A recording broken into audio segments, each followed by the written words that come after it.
El rey sueco que invadió Rusia antes de Napoleón. El condecorado mariscal de campo británico de la Segunda Guerra Mundial, Vernon Montgomery, ganador de la batalla de Alamein, diría que la regla número 1 en la página 1 del libro de la guerra es: no marches sobre Moscú. Cuando Napoleón Bonaparte se preparaba en junio de 1812 a invadir Rusia, solicitó que se le trajeran los relatos escritos de la invasión de Carlos XII de Suecia a la Rusia de Pedro el Grande de 1709. Quería prepararse para que no le pasara lo mismo que al rey Carlos. Carlos, como Napoleón, era uno de los mejores tácticos de guerra de sus tiempos. Carlos, como Napoleón, dependía de la rapidez de sus ejércitos para las victorias. Carlos, como Napoleón, perdió casi todo su ejército en el frío de Rusia. Las epidemias de tifus producidas por el piojo del cuerpo son más comunes en los fríos inviernos, como el de 1709 o el de 1812. El tifus es una enfermedad producida por la bacteria Rickettsia prowazekii, transmitida por las heces de los piojos del cuerpo durante la picadura, donde empiezas con fiebre y escalofríos durante 2 semanas, seguido de salpullido en las piernas, que se expande en poco tiempo a todo el cuerpo, hasta que la bacteria llega a tus meninges y cerebro, ocasionando la muerte. Durante la retirada de Napoleón de Rusia en 1812, más soldados murieron de tifus que por el fuego de soldados rusos. En 1812, Napoleón Bonaparte y su gran armée conocieron el infierno en su invasión a Rusia. Cerca de 500.000 de bajas, 350.000 soldados muertos, gracias al frío extremo, que llegaba a los 37.5 grados centígrados bajo cero. Las enfermedades como el tifus, la falta de provisiones y la estrategia de desgaste del ejército ruso. Napoleón cometió un grave error, el mismo que cometería Alemania en 1941. Parece que el mundo estuviera predestinado a que, cada centuria, alguien invade Rusia con resultados catastróficos. Hace 400 años Suecia era una de las potencias militares más importantes de Europa, y de hecho constituía un imperio absolutista, un pasado que debe hacer temblar hoy a sus ciudadanos amantes de la libertad y de los derechos humanos. La catástrofe sueca fue encabezada por el rey Carlos XII, que hasta ese momento se había distinguido como un estratega militar brillante y que fue el último rey guerrero de su país. ¿Cómo se convirtió Suecia en una potencia militar europea, capaz de desafiar a los grandes poderes de los siglos XVII y XVIII? ¿Cómo se extinguió ese poder para que el país nórdico se convirtiera en uno de los paraísos mundiales de la libertad? ¿Qué consecuencias tuvo este conflicto para Suecia? ¿Por qué Napoleón no aprendió bien de este conflicto? Conozcamos hoy la historia del rey sueco que invadió Rusia más de un siglo antes que Napoleón Bonaparte. Antes de meternos a fondo, no te olvides de suscribirte a nuestro canal y activar las notificaciones para mantenerte al día con nuestras actualizaciones.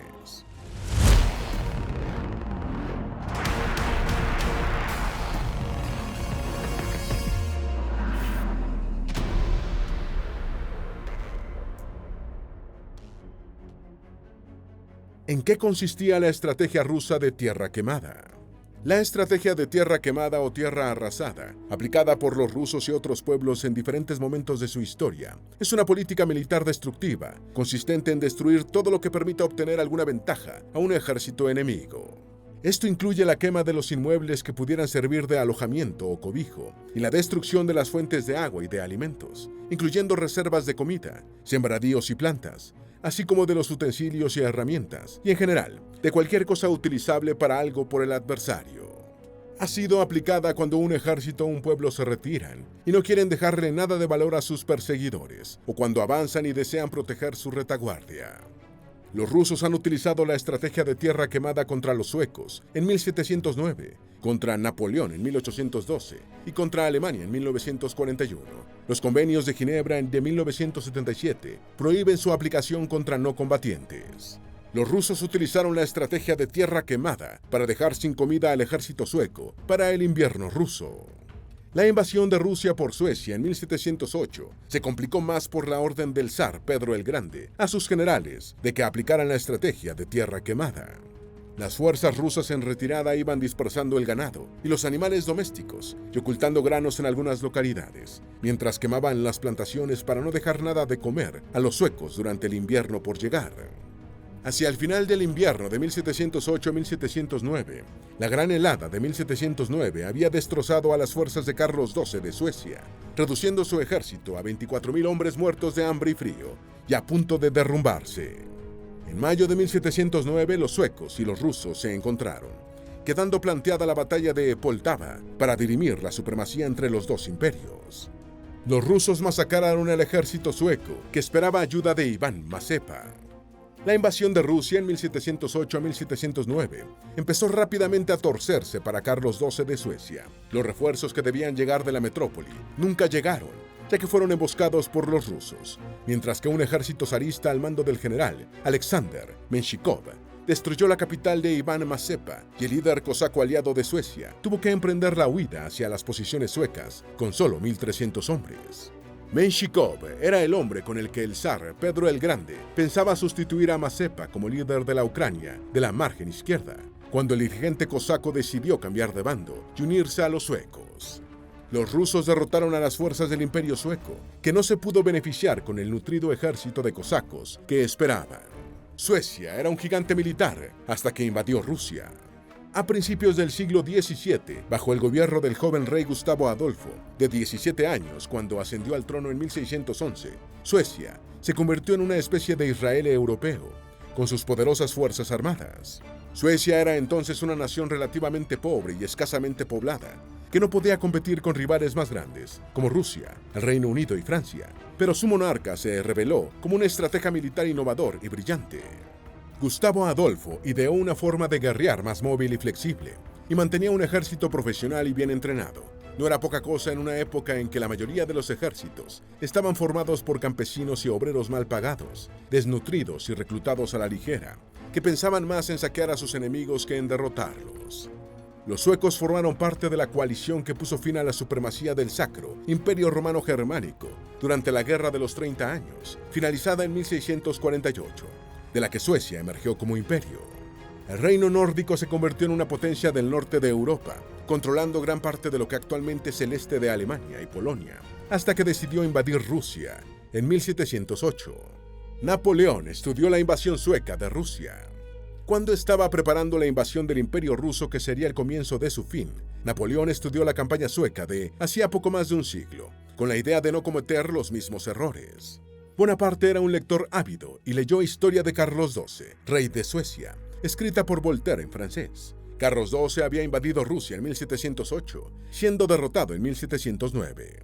A la postre, las causas de la derrota del Gran Corso en Rusia tuvieron similitudes con las del rey sueco más de 100 años antes.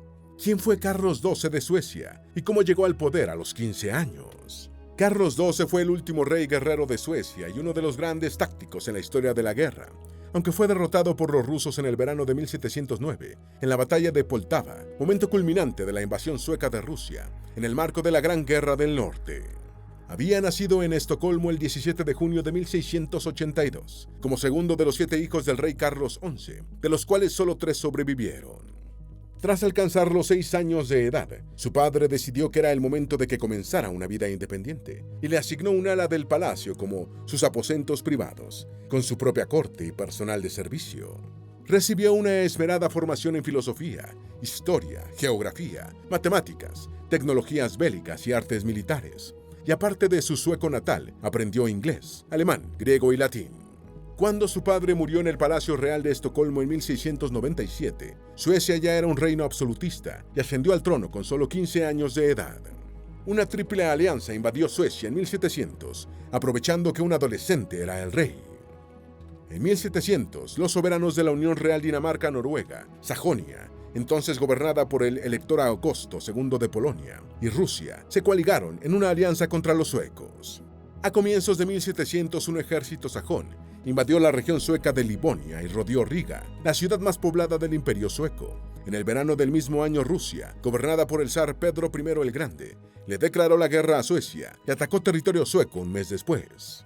La primera campaña del rey sueco adolescente fue contra el reino de daneses y noruegos, donde reinaba su primo Fernando IV de Dinamarca. Para esta operación, Carlos XII obtuvo el apoyo de Inglaterra y los Países Bajos, potencias preocupadas por la amenaza de daneses y noruegos sobre el estrecho de Dinamarca. Carlos derrotó en sucesión a la Confederación de Daneses y Noruegos y a los rusos, causándole 10.000 muertes al ejército zarista, mientras que el suyo solo perdió menos de 700 hombres. Luego venció a Augusto II en 1702. ¿Qué fue la Gran Guerra del Norte? La Gran Guerra del Norte fue el conflicto bélico que enfrentó entre 1700 y 1721 a Suecia contra la coalición formada inicialmente por Pedro I de Rusia, Federico IV de Dinamarca-Noruega y Augusto II de Sajonia y Polonia-Lituania. Suecia, bajo el liderazgo del rey Carlos X II, contuvo los ataques daneses y rusos en Travendal y Narva en 1700, y en una contraofensiva empujó a las fuerzas de Augusto II a través de la mancomunidad polaco-lituana hasta Sajonia, destronándolo en el camino. Carlos trasladó su ejército de Sajonia a Rusia para enfrentar a las fuerzas zaristas, pero el principal ejército sueco fue destruido en 1709 en la decisiva batalla de Poltava. La Gran Guerra del Norte terminó en 1721 con la derrota sueca, quedando Rusia como nuevo imperio dominante del área del Báltico y como una fuerza determinante en la geopolítica europea. En los tratados tras el fin de la guerra, Suecia perdió sus provincias bálticas, parte del sur de la Pomerania sueca y el peaje por el uso del estrecho de Øresund. Rusia aseguró las provincias bálticas y Dinamarca fortaleció su posición en Schleswig-Holstein. En Suecia, la monarquía absolutista llegó a su fin con la muerte de Carlos XII, empezando la era de la libertad sueca. ¿Quién era Pedro el Grande? Pedro I, llamado Pedro el Grande, fue zar de Rusia entre 1682 y 1721, cuando asumió como primer emperador ruso, cargo que ostentó hasta su muerte en 1725. Como emperador, continuó siendo un autócrata que conformó un estado policial bien organizado. La mayor parte de su reinado estuvo consumido por sus guerras contra Suecia y el Imperio Otomano, liderando la coalición que derrotó a los suecos en la Gran Guerra del Norte. Esta victoria le permitió controlar la región del Báltico y posicionar a Rusia como un imperio influyente en toda Europa.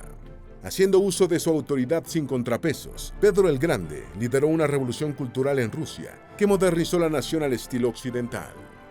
Hizo construir San Petersburgo a orillas del río Neva, trasladando la capital desde Moscú hasta la nueva ciudad, llamada por Alexander Pushkin la Ventana a Occidente. San Petersburgo mantendría la capitalidad del Imperio ruso hasta la Revolución Bolchevique. Pedro el Grande fundó la Academia de Ciencias y la Universidad Estatal de San Petersburgo, un año antes de morir en 1725, cuando el trono imperial fue heredado por su consorte, Catalina I. Batalla de Narva de 1700. La Batalla de Narva, uno de los primeros enfrentamientos de la Gran Guerra del Norte, fue librada el 20 de noviembre de 1700. En el combate, el ejército de Suecia del rey Carlos XII venció a una fuerza de asedio rusa que le superaba 3 a 4 veces en tamaño. Previamente, Carlos había derrotado a la Confederación Dinamarca-Noruega, obligándola a firmar el Tratado de Travendal. Tras su victoria sobre los rusos, el rey de Suecia condujo a su ejército hacia el sur para expulsar al soberano sajón Augusto el Fuerte del territorio sueco que ocupaba. La batalla de Narva tuvo un terrible costo para los rusos. Muchos de sus oficiales murieron en combate y los suecos tomaron como prisioneros a 10 generales y 10 coroneles. El ejército zarista en lucha perdió la cuarta parte de sus efectivos, así como gran cantidad de armamento, cayendo más de 4.000 mosquetes, 173 piezas de artillería, 64 cañones y 22 morteros en manos de sus adversarios escandinavos. De haber continuado la campaña contra Rusia, atacando Novgorod y Pskov, tal como lo recomendaban algunos de sus generales, Carlos XII podía haber aniquilado gran parte del ejército zarista, dejando en una situación muy precaria a Pedro el Grande. Ganó la guerra civil en Polonia. Entre 1704 y 1706 se desarrolló en Polonia un conflicto civil que fue parte de la Gran Guerra del Norte. Este enfrentamiento se centró en la lucha por el trono de Polonia entre el monarca Stanislao I, respaldado por Carlos XII de Suecia, y la Confederación Sandomierz de Augusto II el Fuerte, apoyado por Rusia. Los éxitos suecos habían llevado a un número creciente de influyentes polaco-lituanos a cambiar de bando, lo que culminó con la formación de la Confederación de Varsovia y la coronación de Stanislao en julio de 1704. La guerra civil polaca concluyó con la victoria de Stanislao I y con la firma del Tratado de Altenstadt, mediante el cual Augusto II renunció a sus pretensiones de ocupar el trono de Polonia. Sin embargo, la victoria del rey polaco fue de corta duración. La derrota de sus aliados suecos en la batalla de Poltava frente al ejército zarista socavó su posición en Polonia, y en 1709 se vio obligado a ceder una vez más la corona a su rival. La posición de Augusto se estabilizó con el respaldo de los rusos, que a partir de esta guerra civil comenzaron a ejercer un papel cada vez más dominante en la política doméstica polaca. Invadió Sajonia.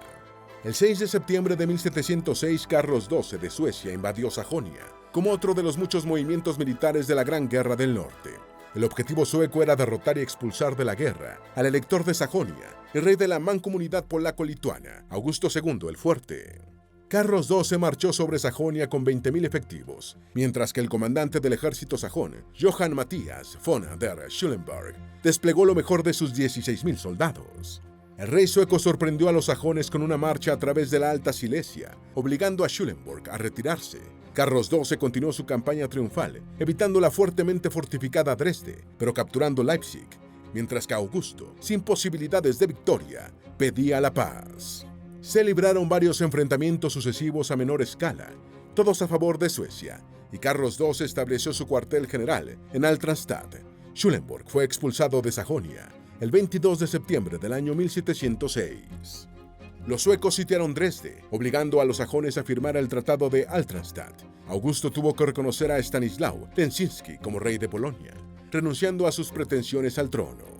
Ya vencidos todos sus enemigos, se enfocó en Rusia, cruzando con 40.000 hombres el río Vístula congelado. Tras derrotar a la Confederación Real de Dinamarca y Noruega y a los sajones, polacos y lituanos de Augusto II el Fuerte, el día de Año Nuevo de 1708, el rey sueco Carlos XII cruzó el río Vístula y penetró en territorio de Rusia. El ejército sueco de 40.000 hombres, más o menos la mitad de caballería, cruzó la congelada corriente, una táctica característica del estilo militar del rey de Suecia, quien siempre buscaba mover rápidamente sus fuerzas por lugares inesperados. Debido a este rápido inicio de campaña, Carlos XII casi estuvo en condiciones de dar batalla al ejército zarista de Pedro el Grande, apenas un mes después de iniciada la operación, llegando a Ondra, actualmente Bielorrusia, solo 2 horas después de que las fuerzas del zar hubieran abandonado la ciudad.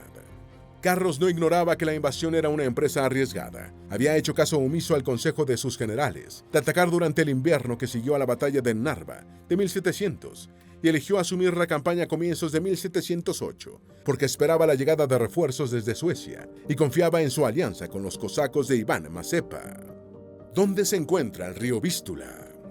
Con 1.047 kilómetros de longitud, el Vístula es el río más largo de Polonia y el 9º de Europa.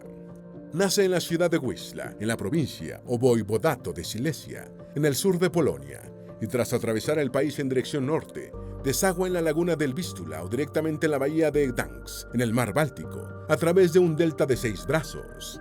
En su recorrido pasa por diferentes ciudades polacas, incluyendo Cracovia, Varsovia y Gdańsk. Polonia es a menudo llamado el país del Vístula, y el río dio su nombre al último periodo glacial del norte de Europa, ocurrido aproximadamente entre los años 100.000 y 10.000 a.C.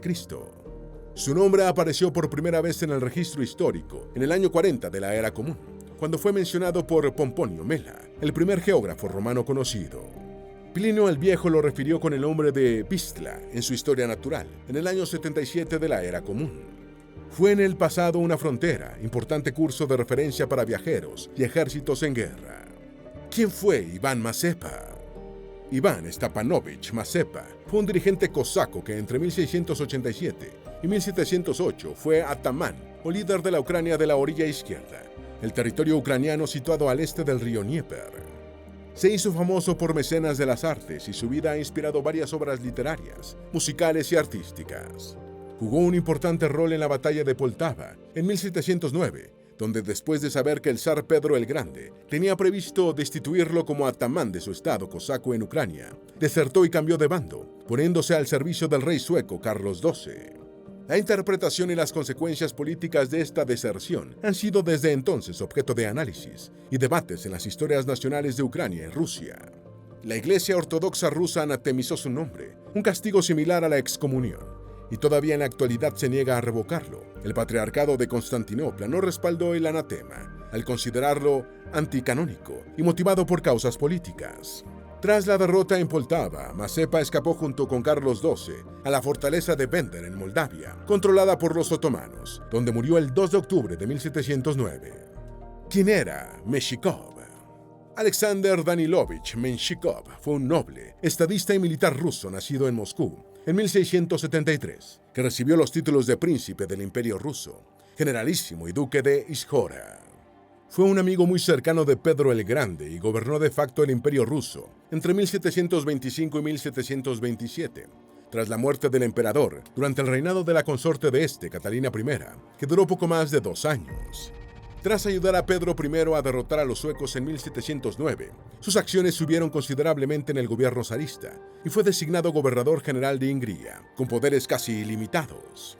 Se convirtió en la mano derecha del zar en todas sus reformas y proyectos gigantescos, aunque los abusos en sus posiciones de poder y su conducta corrupta lo pusieron varias veces al borde del descalabro. En 1712, Pedro le llamó la atención por su inacción frente a la corrupción, pero solo un año después se vio implicado en un escándalo en el que defraudó 100.000 rublos del Estado. Sin embargo, el cariño que le tenía el emperador siempre superaba la necesidad de castigarlo por sus malos manejos. Durante el último año del reinado de Pedro I, se hicieron públicas nuevas acusaciones de desfalcos por parte de Menshikov, quien esta vez se vio obligado a solicitar la protección de la emperatriz Catalina. Tras la muerte de Pedro el Grande, maniobró para que la emperatriz consorte, una antigua campesina polaca, subiera al trono. El ascenso de Catalina I significó un triunfo para la facción progresista de la corte imperial y puso a salvo a Menshikov de sus enemigos, permitiéndole conservar su fortuna mala vida. Se hizo construir el Palacio Menshikov, el actual Museo Hermitage, pero tras la muerte de la emperatriz en 1727, cayó en desgracia y, privado de su riqueza y títulos, fue deportado a Siberia con toda su familia, donde murió en 1729. El Gran Invierno de 1709. El clima también conspiró contra los suecos en su invasión de Rusia en 1708 a 1709. El invierno ruso, que siempre es muy crudo, en 1709 fue mucho peor, convirtiéndose en una gran helada, la mayor de Europa en los últimos 500 años. El clérigo y científico inglés William Derham, primero en realizar una medición razonablemente precisa de la velocidad del sonido, midió 12 grados Celsius bajo cero la noche del 5 de enero de 1709, la temperatura más baja que había registrado después de que había empezado a tomar lecturas 12 años atrás. Termómetros en otros puntos de Europa bajaron hasta menos 15 grados Celsius, y Derham escribió en Philosophical Transactions: creo que la escarcha fue mayor, sino más universal también, que cualquier otra dentro de la memoria del hombre. La peor parte se la llevaron los soldados suecos, que estaban en guerra y en descampado contra los rusos. Durante una sola noche, 2.000 suecos perecieron por las repentinas tormentas heladas. La batalla de Poltava. La batalla de Poltava, la más grande y decisiva de la Gran Guerra del Norte, enfrentó al ejército ruso del zar Pedro I con el del rey sueco Carlos XII, el 8 de julio de 1709. Después de la gran helada de 1709, al debilitado ejército sueco todavía le quedaron fuerzas para reanudar sus operaciones en la primavera y asediar la fortaleza de Poltava, un importante depósito militar y centro de comercio ruso en el río Vorskla. Entretanto, un ejército ruso de 80.000 hombres avanzó hacia Poltava para combatir el sitio. La mayor parte del ejército sueco, unos 19.000 efectivos, se rindieron y Carlos y su aliado cosaco Iván Mazepa huyeron hacia el sur con unos 1.500 supervivientes para ponerse bajo la protección del Imperio Otomano en el río Dnieper. La victoria zarista puso fin al estatus imperial del reino sueco como gran potencia europea y marcó el inicio de la influencia de Rusia en el norte de Europa. La guerra ruso-otomana de 1710 a 1711 fue alentada por el rey sueco Carlos XII para vengarse de Rusia. Después de su derrota en Poltava y su huida a territorio otomano, Carlos XII finalmente pudo persuadir al sultán Ahmed III para que declarara la guerra a Rusia. Respaldado por un ejército turco de 200.000 hombres, Carlos condujo a los otomanos a la guerra contra el zar, buscando vengarse de Rusia. Durante esta guerra solo se produjo una campaña importante, en el río Prut, concluida el 23 de julio de 1711, con una victoria otomana. Sin embargo, cuando Carlos creía que la ofensiva escalaría, Pedro el Grande sobornó al visir turco para firmar la paz, llegando a su fin las aspiraciones del rey sueco de invadir de nuevo Rusia. ¿Qué consecuencias tuvo este conflicto para Suecia? Las consecuencias de la fracasada invasión de Rusia por el Imperio sueco fueron de gran calado. Suecia ya no volvió a conquistar nuevos territorios después de su derrota en la batalla de Poltava, y poco después empezó a perder posesiones. El rey Jorge I, con Prusia como aliado, sumó a Gran Bretaña a la Gran Guerra del Norte, y Dinamarca y Noruega y Sajonia cobraron nuevos ímpetus contra los suecos. Finalmente, Suecia y sus aliados otomanos perdieron la guerra finalizada. Carlos XII de Suecia había muerto en 1718, y la nueva reina, Ulrica Leonor, aceptó poner fin a la monarquía absoluta en el país nórdico. Rusia consolidó su dominio sobre Polonia y Ucrania, incrementó significativamente su influencia en Europa y se centró en consolidar la nueva capital imperial de San Petersburgo. ¿Por qué Napoleón no aprendió bien de este conflicto? Napoleón tenía un historial militar de logros casi imposibles y reunió un ejército que triplicaba al ruso, lo que lo persuadió de que alcanzaría una victoria rápida y contundente. Ese fue su trágico error. No entendía la complejidad del pueblo ruso, ni su capacidad de sufrimiento para resistir la ocupación de su patria, y salió derrotado sin atenuantes. Ni siquiera sus diplomáticos supieron transmitirle las verdaderas intenciones del zar Alejandro I, quien decidió ignorarlo en su palacio de San Petersburgo, mientras el emperador francés entraba en Moscú, encontrando la ciudad incendiada y abandonada. Tanto en la guerra contra Suecia como en la guerra contra el Imperio francés, Rusia aplicó con éxito la estrategia de tierra quemada. Esperamos que este video te haya sido útil. Si tienes algo que agregar, por favor, compártelo con nosotros en la sección de comentarios. Dale me gusta a este video y envíale el enlace a tus familiares y a tus mejores amigos para que también sepan más sobre el rey sueco que invadió Rusia antes de Napoleón. Si eres nuevo en nuestro canal, no olvides suscribirte. No se te olvide seguirnos en todas nuestras redes sociales, que van a estar aquí abajo en la descripción. Recuerda, un pueblo que no conoce su historia está condenado a repetirla.